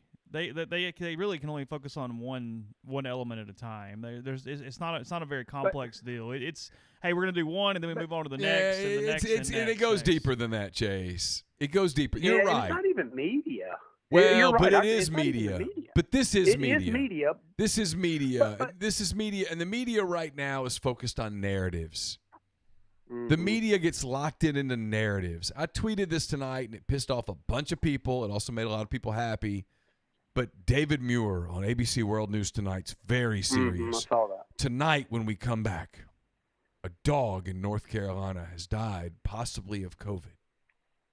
Yeah. Okay. Well, let's talk about this for a minute. Number one, are we positive that the dog died of COVID? Because we're not. The answer is no, we're not. Right. Number two, I mean, I hate that a dog died. I mean, I love dogs. I've got 2 dogs. We love our dogs. I mean, I love dogs. I had to put one down Friday. I get it. I apologize. Yes. Yeah. In the same exact state, a 5-year-old boy was murdered in cold blood the other day. Mm-hmm. No mention of that. Why is that? Yeah. I mean, I think we would all, even those of us who love dogs, given the choice between saving a dog or saving a 5-year-old child, we're going to save the child. 100 times out of 100 times, we're going to feel bad about the dog, but, right? Yep. One met the media narrative, one didn't. And that's why people. Wait, you guys don't even. You don't even know this. You know, a Mississippi State recruit was packing here in Jackson this weekend. Was packing up to move to Starkville. He went to his aunt's house to get some of his belongings. Driving down the street here in Jackson, got shot. It was 2 inches from his spinal cord. He played at Hartfield Academy, and he was a Mississippi State recruit. There's not even a story on it. I mean, I barely read a blip on WLBT about it. I didn't know it until you told me just then. Yeah, there you go. Look it up. It's on WLBT report. It is a kid from Hartfield Academy, a decent recruit. Is he going to be okay? And he's going to be okay. Good. He's actually, I think they said he'd probably even play football again. But if the bullet had been 2 inches over, he would have been dead. And nobody cares. Nobody. I mean, it's just. Yeah, but to answer your question, that's what's happening. Is no one? It's not no one. Most people just don't want. Right. Most people don't want to tell. They don't want to get into the story. They don't want to get into the details of this. They don't. Everyone acknowledges that COVID is dangerous. Yeah. I mean, the people who go, "Oh, it's a hoax." No, it's not. It's not a hoax. Hell, the flu's dangerous, though. I mean, it is, and this is more dangerous than the flu. It is. It's more dangerous than the flu. I mean, that's been scientifically proven. But we're talking about young people. Yep. And when you're talking about football players, so college football players, 18 to 22, basically, the death rate on that is it's basically zero. And these are healthy football players, and you've given them the right to opt out. Yep. And if they opt out, well, no one is questioning a young person who says, you know what, I've got some family issues at home. No, of course I don't need to play. Everybody goes, okay, I get it. It's cool. I mean, totally. No one's been shamed or for if that. their parents don't want them to play. If the parents don't want them to play, get it. Of course. It's fine. Of course. No problem. Well, read the story on WLBT because the kid said in the interview, he said he is looking forward to going to Starkville because he will be safer in that college environment than he is here, which is true. I mean, it's what Colin Hill referenced the other day too. Yeah. It is what Colin Hill referenced. Yeah, that's exactly right. And Nick Saban said the same thing. I got criticized for it, but he's right. That's right. But it's not about keeping the kids. I mean, it's a narrative, and the Big Ten is and the Pac-12 are falling in line. Yeah. And I just wonder what the recruits look like. I mean, are these kids going to be able to transfer out of Ohio State or Michigan? Yeah, we talked about this a couple of times. And that's probably okay. not. It just the timing is such that there's not a lot of time to do that. I mean, you've got that's sad for those kids. The Ole Miss semester starts in 13 days. Yeah. You know, I know the Arkansas semester. I know it just because my daughter's there. It starts in 13 days. That's not a lot of time to get everything accomplished. No, and that's sad for those kids. Oh, no doubt. Want to play. Sure.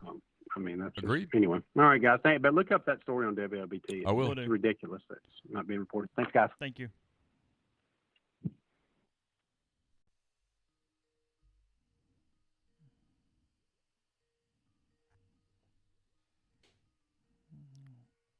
Trying not to. Got lots of rings tonight. Yeah, I'm trying to get them. No, you're good. I was admiring Javi Baez's swing. Were you? Yeah, he's got a great swing. Jason, how are you? We're good. How are you? Yeah, good. I'm good. Great. I was watching the live stream and I was calling in to this number to chat a little bit. Okay. So I have the right number, correct? Yeah. What's up? I mean, it depends on who you're looking for, but I think so. No. I paused the live stream because I didn't want to have any reverb there. But I've been listening to y'all on this Rebel Grove podcast since December when there was like that coaching change. And so I kind of started listening to y'all, and I've really gotten hooked. And I want to say I really appreciate y'all for live streaming. I was really appreciating it too when it was like 8 a.m. in the morning and I had to start working. I could put you guys on in the morning, but I understand how there's a lot of news during the day right now, and since it's other than the live stream and the podcast, that everything's are changing within like 2.5 hours. I mean, at some point we'll be back in the morning. Yeah. But this is not the environment. Like we talked about this today. Had we taped this morning at 8 a.m., that podcast would have been obsolete at 11:30. Oh, for sure. I totally understand. And so I mean, where are you from? We're Jason? all just. Oh, I'm living in San Antonio. Okay, yeah. So are you aware of the leaping lizard? No, not really. I mean, should I be? Apparently, it's a pub or an establishment in San Antonio. Neal was trying to guess a Cleveland bar earlier, and he had the wrong name. So we accidentally looked up the Texas leaping bars. lizard. Yeah. Oh shoot! Well, I better look it up then, because I mean. But unfortunately, it ain't no bars open over here in San Antonio right now. But I mean, maybe that'll turn around. Is it pretty shut here. down? The bars are. I mean, if you're a restaurant with a bar, you're not. So you're just pushing all your traffic from one place to another. It's basic risk mitigation. You don't eliminate risk. You just push it from one point to another. But I mean, I feel bad for all the the bartenders and people that I knew pretty regular. I don't know how they're making a buck these days. But all that being said, like today with the news, I'm more of a Notre Dame fan myself, but so it's kind of interesting to see like all these traditional Big Ten teams, kind of some of the cracks showing, and like Nebraska saying it's almost like, I guess the scene in Lost where they're saying, oh, we need to go back. We got to turn around and go back to the Big 12, and people talking about Ohio State, and people are kind of searching for a life raft at this point, but I guess for my own team, I'm glad that we found one. But so you feel like the Notre Dame ACC thing's a good thing right now? You think the ACC is going to play? Shoot, I'm not sure. I mean, I'm hoping so, but it goes by it changes by day to day. On Sunday morning, like all the rumors going around, I was just like, all right, I about threw my hands up in the air. I'm like, okay, fine. There's no college football this fall. I guess I'm going to have to adjust to it. And then now it's kind of surging the other way where there's, people pushing to really just kind of advocate for, I guess, the players, the players and also the programs. But, the players have been on campus training to get ready for this season, and the lack of coordination between the athletic departments who have the players there training to get ready for the season, and then I guess the administrative arm who had a different idea, which is like, well, it's like the end of the fourth quarter and we're just playing our 4-minute offense to get to where we feel comfortable quitting. That's kind of what it feels like. And now we have this disconnect. And now people are starting to realize that it's shocking to me that disconnect existed. I'm not shocked that a disconnect existed because I just sort of expected at some point, I believe. What's Notre Dame going to finish in the ACC? Probably second. I mean, they're better than. I'll just say what I was thinking. They're better than most of the crap over there. But I mean, like, the thing about Notre Dame is that they're one of those teams where they don't recruit to the level of the top 5 teams nationally recruiting. So they have to recruit as best they can and have one of those years where everything lines up and then it all comes together. And so if you're, if you're a fan who's like, well, if we don't go undefeated, I'm going to be disappointed. It's like, well, you're going to be disappointed a lot. So, but I mean, like Clemson is a great team over there. But if there is a season, then I think Notre Dame will do great and, we'll have a puncher's chance. And that's all I ask is like, hey, like, yeah, go in there, have a good season, get a puncher's chance, see what happens. Notre Dame doesn't have that many bad years. So it's like, I'm not going to be sitting here and being disappointed about the season when there's lots of people who go to schools.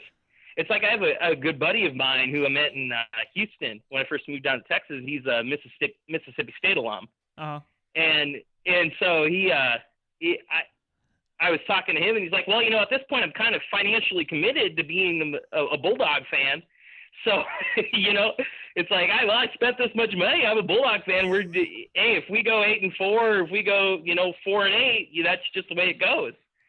So, I mean, so if you haven't gone to a school, and you're so to speak, bandwagon fan, and your school's going like, 9-3 or 10-2 or whatever, having a good year, I'm like, shoot, like that's a lot of fun. But I think Notre Dame would do good if we have a season. At this point, I'm just thinking more along the lines of the amount of disruption that will occur if there's no season in the fall. Because this whole Big Ten and Pac-10 or 12 or whatever, however many of them are over there on the West Coast, them postponing to the spring just seems like them postponing to cancel later at this point. And so I'm just thinking of the amount of pain that's going to occur at a lot of these towns if there isn't a season here in the fall. So, I mean, honestly, I'm a Notre Dame fan. I'm pretty disappointed that they're not going to play Navy, which might sound silly to other people. But the part of the Notre Dame thing when you buy in as a fan is, oh, we were snubbed by the Big Ten. And so you get really connected to the teams that you played over time because they were the ones that played you in like 1920 or 1930 or whatever. And so it kind of, it feels a little bit sour to not play like a team like Navy, like at the hour when all the teams are scrambling for whatever games they can get. But the other thing too is at this point, I'm just like, let's just play some games. Like if we can do it, and it's safe, and you can mitigate the risk, then I'm not gonna I'm not gonna look sideways at anything that comes our way at this point. Hey, thanks for the call. We appreciate it. I can talk anymore. Sorry. The band camp one got me good. I'm sorry.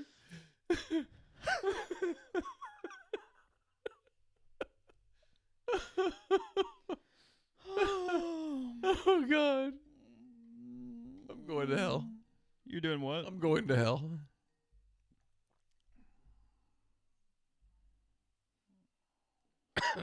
Who do we have here?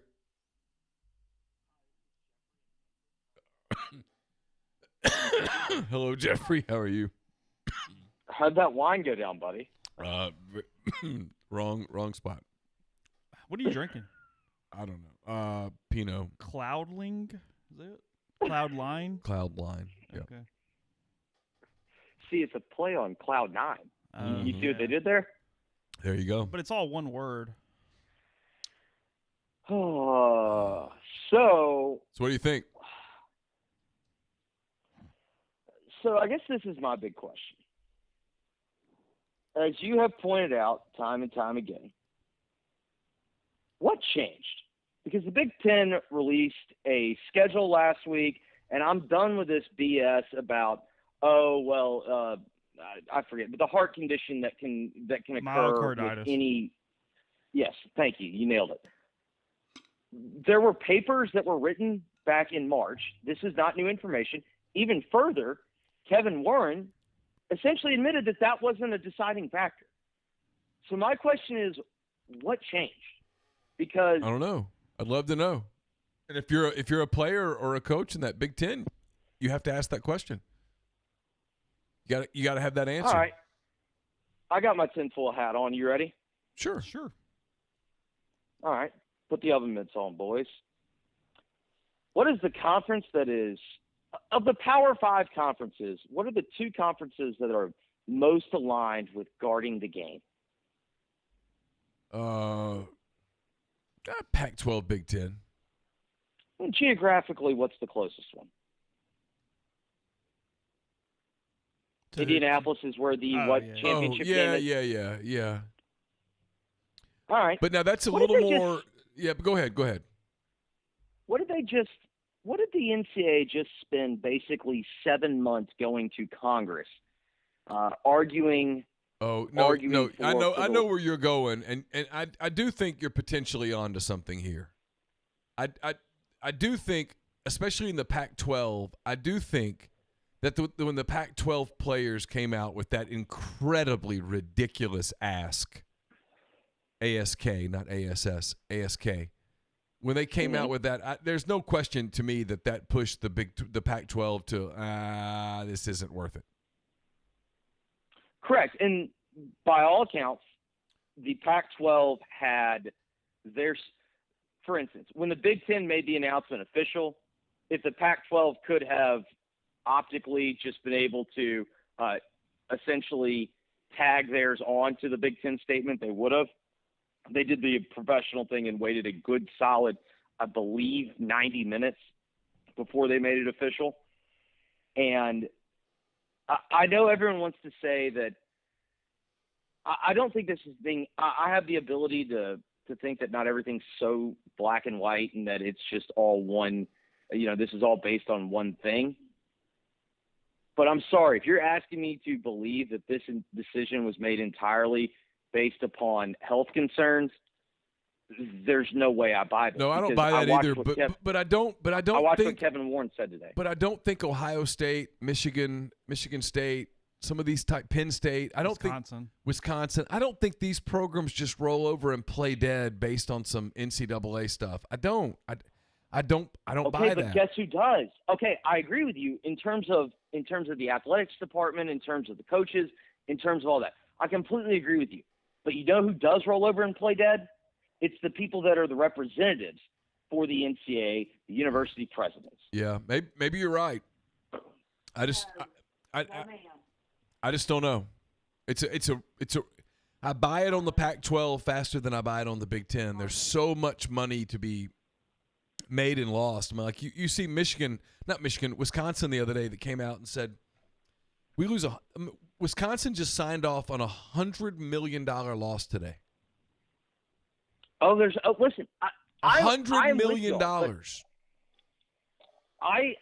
I still think this has more to do with there's no question in terms of if you are operating a business, there is no question what the right answer would be and the right decision would be. And you're the person that taught me to follow the money whenever looking at any of these decisions. There's no question. Carly, by the way, is very upset because she has not had her we just finished dinner, so that means Carly hasn't had her biscuit yet, so she's growling at me. That dog growls? Oh, yeah. She's come out of her shell. Okay. She was Aaliyah on the other night. I was out with some friends, and Aaliyah had made herself a pizza, and Aaliyah did not apparently. The table to floor ratio was not to Carly's liking, and Carly just started barking at Aaliyah. I'm proud of the girl. Letting her know that I'm here. A little while, but yes, no, she has got no. There's no question. All right, back to the whole point. There's no question in terms of if your business decision is how do I save the athletic department today, there's no question what the decision is. You figure out a way to play, or you go down swinging, and you try to play. But if your entire business model, which is guys, forgive me, a nonprofit model, and it is a model that your two biggest cash cows are entirely dependent upon being a student first and an athlete second, and all of a sudden your entire your entire business operation for not this year, not next year, but for all the years to come. All of a sudden, that is very much in jeopardy, and you have the attorneys telling you, hey, listen, we've gone to court, we've won before. We've never had to go up against a situation in which essentially we have no legitimate argument to say that these kids are not employees. The stadium's empty. The schools are at half capacity. We will make a case, we'll come up with a case, and we'll do our best. But this is the first time that we're very much in jeopardy, because this isn't coming after far too often NCAA cases when they go in front of the courts. They break and fall apart because in the end, everyone tries to sue upon the NCAA rules are unconstitutional. There have been legitimate opinions written from judges that say this rule is probably unconstitutional. With that being said, you voluntarily chose to join the NCAA, and therefore you chose to agree and abide by their rules. It falls apart. No one's really ever brought a case on behalf of, Northwestern tried to unionize, but they didn't really argue it very well. There's not been this case in which the argument is there is clear and incontrovertible proof these athletes are employees and they deserve whatever they're asking for. It's up to someone's opinion to say they deserve this. Yeah, now, I get it. I do. I know where you're going, and I get it. It's difficult for me to believe that I know they want to fight to protect the amateur model and all that stuff, and there's no doubt there's truth to that, but there's obviously no unanimity in that. I mean, you have 3 major Power 5 leagues that are pushing back on that tonight. And then it's so much money lost. It's just difficult for me to completely buy it, that it's too conspiratorial for me. I mean, I know where you're coming from, and you might end up being right. That's making me believe that Ohio State and Michigan and Penn State. Well, there's another. Okay, that they're willing to let their programs fall back 5 years. I understand from that argument, but there is an element of, for a lack of a better word, optics. And if you're Ohio State and you know that a majority of your fan base wants you to play football, you have to make it look like you did everything you could. The SEC, you did everything you could. I thought you made an unbelievable point, and the reason why I bring this up with the ACC, the reason why the ACC is fighting so hard is because they know if you do not play football, you cannot play basketball. And I know this because literally I asked Mike Oresco, who's the commissioner of the AAC, yesterday, do you envision a world in which you don't play football, but yet you do play basketball? Well, no. And he said, I do not. Cole Kubelik said this. I've said this for months now. If there's no football, there's no nothing. I mean, they're not going to play. If there's no football, there's no anything. There's no basketball. There's no baseball. There's no fill in the blank. There's nothing. If you don't play football, there's nothing. It's one of the reasons the SEC is going to wait till the last minute. Actually, tonight, based on just text that I'm getting and stuff, I think the SEC plans to play. I actually think there's a chance the SEC goes it alone. Well, here's the better question, and you asked it tonight. I don't expect it to go off without a hitch because, listen, at the end of the day, why the Cleveland Indians? Why do they have 2 people in quarantine? They have 2 people in quarantine because one kid pitched in his hometown. And he literally couldn't say, I'm not going out with my boys. I pitched in my hometown, I'm going out with my boys. Are you telling me this isn't going to happen on a college campus? Absolutely not. Like but what if this reasonably goes off without a hitch? Maybe you have an outbreak here or there. Maybe, there's some speed bumps along the way, but they get through it. What does the Big Ten do? For all the SEC jokes about, the SEC with the money sign in the EC, the Big Ten has still made more money year in, year out. What does that look like for them? Is Kevin Warren, whose son is a Mississippi State Bulldog, is he going to play football this year?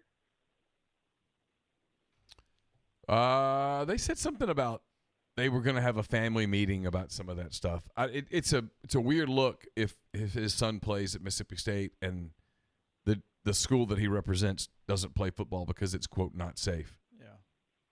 Hey, thanks for the call. Appreciate you. All right, y'all.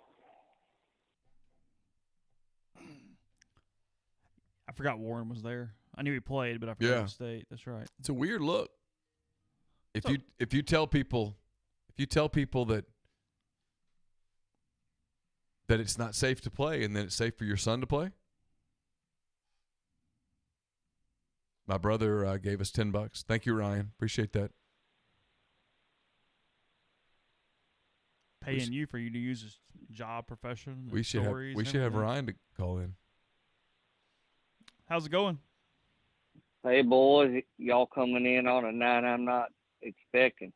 I'm down on vacation. My wife told me y'all were playing, so I decided I'd call up. Tried to get in earlier, but I have to know, Bubba, where do you go when you go on vacation?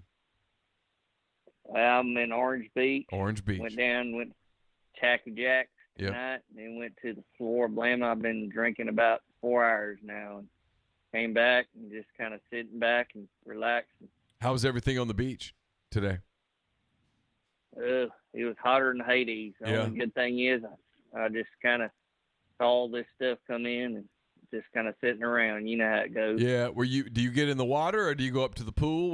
How do you cool off when you're at the beach, Bubba? I got to know. Well, I get in the water if I got to go, to be honest with you boys. But it's like a bathtub. I mean, it's blazing hot, and just sitting around. And had the grandkids down here. They're next door, and I went to the floor with the son-in-law, one of his friends. He played football at Alabama, goes there, so be all right. You and the son-in-law get along pretty well? Except during football season, but he still likes the Tide. So, oh yeah. But we brought the puppy with us. 3 and 8 are staying at my friend's house. How's the pup doing? So, he's doing good. He's just sitting around. But I apologize for calling. I was really drunk. I listened to the call up from last week. Yeah, we were offended, Bubba. We really were. We were bothered by it. We had a meeting the next morning and talked about it, and we were bothered. But contemplated blocking numbers and stuff. But we decided not to. We just said, we can give Bubba a little bit of a break. Well, I tell you what, after that Notre Dame fella, I don't think anybody can get blocked after him. Hey, Bubba, someone is asking in the chat, not Gatorade, but the other sport drink starts with it's Powerade. How do you pronounce that? Powerade. Powerade. Okay. Yeah. I was curious. I couldn't think of how to do it. Powerade. Gotcha. Yeah. Well, my wife and I got 2 different types of accents. She's Mississippi. I'm from Eastern Tennessee. So. Oh, you're out there near what's it called? Like Bristol and all that, or? No, I'm from a little place called White Pine. White Pine. Is that near Johnson City? It is. Okay. It is. Okay. And Mississippi woman done dragged me down to Walnut. So anyway. Big city. But yeah, boy. Well, compared to White Pine. You only knew. So everybody's got blue eyes in White Pine for a reason. I had to expand the gene pool. So what's on the agenda at the beach? What do y'all have planned the next few days? You there for the week? Yep, we're there for the week. So probably go to the floor a couple times, and it's all right. Just it ain't like it used to be, but still the bras are there. Still fun, having some shots. You just take a case of Coors Light down to the beach, and not Coors Light, Miller Light. I apologize, Miller Light down to the beach and just chill out. Tell you what, Neal, you're fixing to offend me. I know. I knew I was. I apologize. Yeah. I felt bad. No Coors, just the Miller Lite. I've got one of those things, and it'll be all right. Just put it in the cup, sit down there and drink. So, and the green youngins are running wild. They're doing their sand castles and doing all that. So, are you a fan of a banana daiquiri? Chase, I'll be honest with you. I wouldn't drink a banana daiquiri. If I had sugar in my blood, I might do it, but I ain't got none of that. All right, so are we going to have football or not, Bubba? What do you think? I'll be honest with you, Neal. I think it ain't going to be good for me and it ain't going to be good for you. My business goes down. Yeah, I don't got a good feeling about it, but I think we'll have a spring football season. It'll be weird, but stranger things have happened. I'm not giving up until they pry it from my cold, dead fingers, Bubba. I'm going to tell you that. I want you to know I'm fighting for football until the final breath. Well, you got to be rich again, and my business. I got to make payments on things too. So. Yeah. Who's handling the tow truck business this week when you out of town?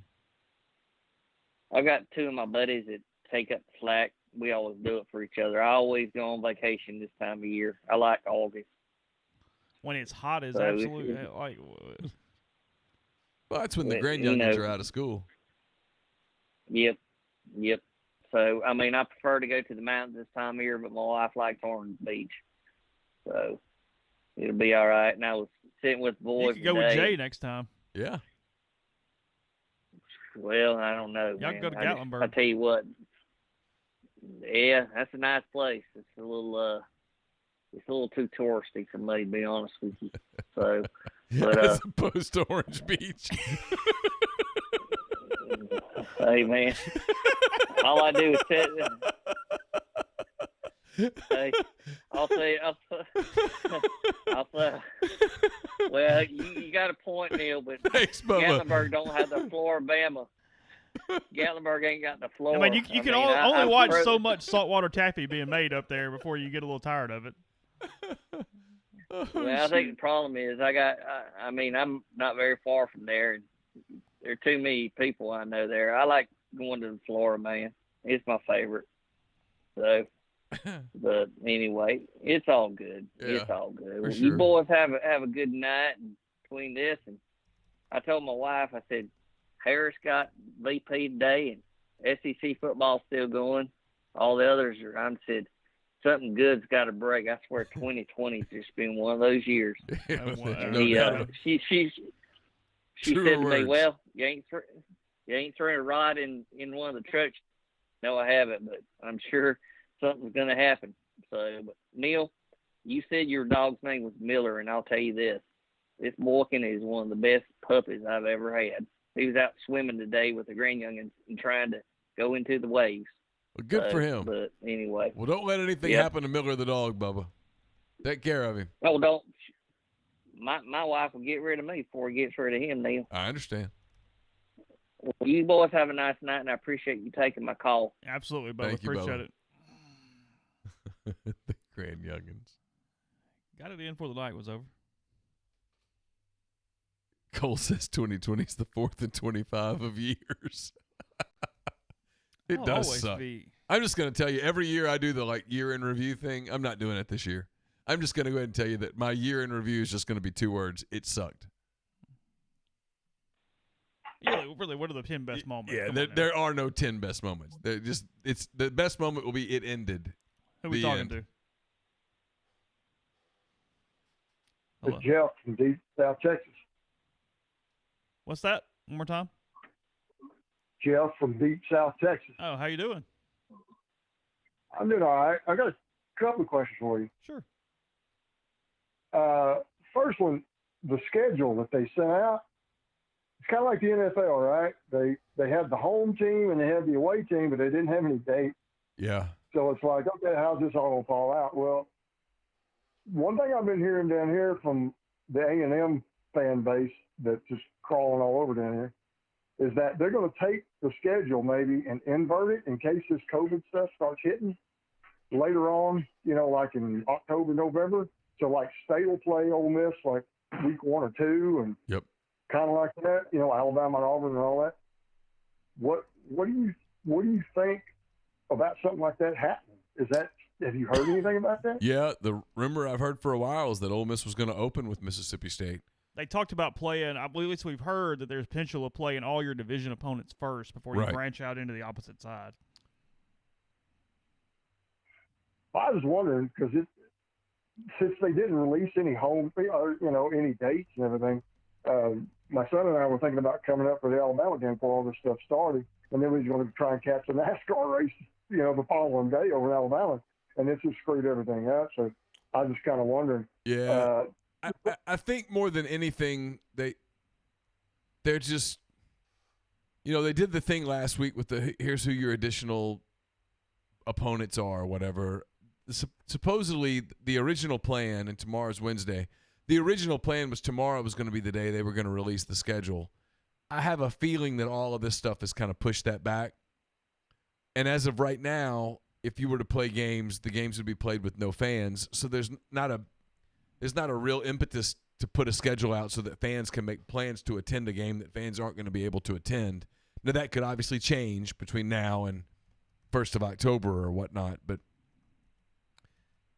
I just this is going to be, and this is hard for people. It gets less hard for people, I think, as we get closer to it. If we have a season, this is going to be the one season that 10 years from now people look back and go, "Oh, how come they played whatever?" It's going to be like, "Oh, that was the COVID year." This is a total throw off. This is a one-off. It's a throwaway. It's about nothing other. If you play the season, it's about nothing other than playing the season and getting the TV money. When you play in the schedule and all that, every single one of those things is by the wayside. I know that drives a few people at Mississippi State crazy because they want the rivalry to be, honored and all that bullshit. No one's thinking about that stuff right now. It's about literally playing the 10 games, getting the money, getting to the finish line, and hoping that this stupid thing goes away so that in 2021 you can get back to, quote, normal, end quote. Yeah, well, like I say, I'm down here with a bunch of A&M fans, and I don't know about them further up north. Down here where I'm at, they don't want the Big 12 to play. They want, because the way they look at it is if A&M can play and Texas not, that's good. They want to be the premier university in the state of Texas. Now, they've always been the redheaded stepchild, down here for time immemorial. But that's the way they look at it. Because whenever I would bring up something like, hey, why don't we see about bringing in Oklahoma and Texas? Oh, no. We don't want to get anywhere near Texas, especially after the divorce they had back in the early 2000s. They don't want to have anything to do with Texas. They want Texas to die on the vine. They don't even recognize them anymore. They're a fan base in search of a rival, though, and that bugs them because they want LSU to be their rival. And LSU, they got a lot of irons in the fire. They don't, the thing they did do was they beat Alabama when they first got in the SEC, and they got the wrong team pissed off is what happened because now Alabama hunts for A&M regardless, home, away, whatever, softball, or, it doesn't matter because they made an impression on them at the beginning. Yeah. LSU's rival is Alabama. And right now Alabama's rival is Auburn and then Tennessee and then LSU. I get where A&M's coming from, but they're not on anybody's radar just yet. But this is going to be the 1 year. I'm just telling you, this is the 1 year that it doesn't matter. And if I'm A&M and I get it, and I want the Big 12 to play because there's what's the expression? There's comfort in numbers, safety in numbers. There's safety in numbers, and if you have 3 Power 5 leagues that play, it's going to be a lot easier to withstand an outbreak than if there's just 1 or 2. Yeah. Since I got you guys on the line, I'll let you go after this question. This question is way out left field, but whatever happened to the Rebel Rags Leo Lewis thing? What became of that? Stuck in judicial purgatory, I believe. Like it was. I didn't think it was ever getting to depositions, and I don't believe we ever got to depositions. I think it got stalled somewhere in there. There wasn't a firm legal precedent to work off of to get anything accomplished there. It was frankly, both sides needed to stop from a waste of money standpoint. It's been stalled and red taped and just pushed down the road and pushed down the road and pushed down the road. Everybody kept That's what filing I more figured. motions and more motions and more motions to extend it. Yeah, because it just died. I never heard any more about it. Of course, I don't live in Mississippi. And anyway, I looked up on stuff, internet, and all the stuff. We I haven't found either, like a year and a honestly. half. You mentioning it made me have to kind of remember it a little bit. It's been a while. There's been a few things happen between then and now. Well, guys, I appreciate you taking my call. Absolutely. It's a lifeline for where I live to listen to you guys, so I do appreciate it. Thank you. Thank We you very appreciate much. you. Absolutely. I forgot about Leo and Rebel Rags and the Feels whole like deal. a lifetime ago. Well, we thought we had problems. You Yeah. know what I mean? Like, Yeah, hey, yeah. that NCAA investigation, I bring that back. It'll be We fine. thought that was a big deal. Well, I mean, it was something. Who are we talking to? Yeah, you got Josh here in Nashville. How y'all? What's up, Josh? Yeah, man. Well, hey, Ryan's wedding present just got delivered tonight, so wanted to let that be known. Oh, okay. What was that? Man, I had to go real practical. Couldn't go with any of the dumb stuff that I got from Bed Bath Beyond. That No waffle makers? in a box in the closet. Yeah, 5 years later. Just too much junk. But did have a non-football thing. We thinking that to-go booze is just going to stay legal forever? I highly doubt it. I think you might can get something with the wine, but past that, yeah, ABC is going to crack back down on that as soon as this kind of ends. Frankly, I was a little surprised they went as far as they did. Anyway, they're not normally known for being liberal with their rules. I think that gets hammers down pretty good, barring maybe corked wine. Just I'm just curious. It doesn't seem to be a whole lot of problems, right? And I mean, restaurants are making money, and practicality wise, I don't think it's anything at all. I mean, it's pretty sinful. I mean, Chase is like, don't. No, I just don't think it's going to happen. I think Chase is right. They crack down on it pretty fast. Gotcha. Well, cool. Yeah, Ron will have to call in and see if he actually got it and see if he liked it. I asked him how it was going yesterday, so maybe he'll let us know what's going on. If nothing else, we're going to need a report after the weekend. Or a live show where he's just opening everything. Hey, that's fine too. That'd be good too. We're all in. Chase, I'm sure you remember how miserable that was, opening gifts in front of people. I don't think there's a more painful thing on the planet. Neal, if you did the same thing, there's not a more painful thing than opening towels that you hate. I'm not a great gift getter anyway. Like I'm fine. I'm like giving or whatever's fine, but like the whole you're trying to get the right amount of enthusiasm no matter what. And it's not that I'm not like appreciative or whatever. I don't pull it off very well in front of people at any point. I'm not a good one. It's a first world problem. Yeah, it's hard to do. Like thanking somebody for a hand towel set. It's brutal. Well, you guys go get some rest. I'm going to go back to the Woodford. Absolutely. Appreciate it. Thank you. Had a lot of mix of callers from different states, a lot of Texas. We got the Notre Dame fan tonight. We got a lot going on. Notre Dame, Ohio State. I guess that's it. Yeah. The kid from Kentucky that says they don't cheat hasn't called in. No, again, he hadn't come back. I liked him. You liked him? Yeah, because he was a true believer. I respected his belief system. That kid, he could be a regular caller for all. He was at least there was entertainment there. So, what's your score now up here? We've been going through most of the game. 7-1 Cubs, top of the ninth. Okay, so almost over. Gonna get a win in Cleveland. Yeah. Last time the Cubs won on a Tuesday night in Cleveland, it was Game 6 of the World Series. Tomorrow night, the Cubs will play a Wednesday night game in Cleveland, which is always exciting. Thursday morning meeting with Ross Bjork. Yes, sir. We'll let you know what's going on with our schedule. We'll have something tomorrow, and then Thursday night back with you for our normal time. So appreciate all the calls tonight, and pretty good day overall. SEC staying in. frankly, the other leagues can do whatever they want as long as this one plays football. We will be happy campers. Yes. So we are very unilateral in our appreciation of leagues right now. So thanks. When we will talk to you again very, very soon. Appreciate it.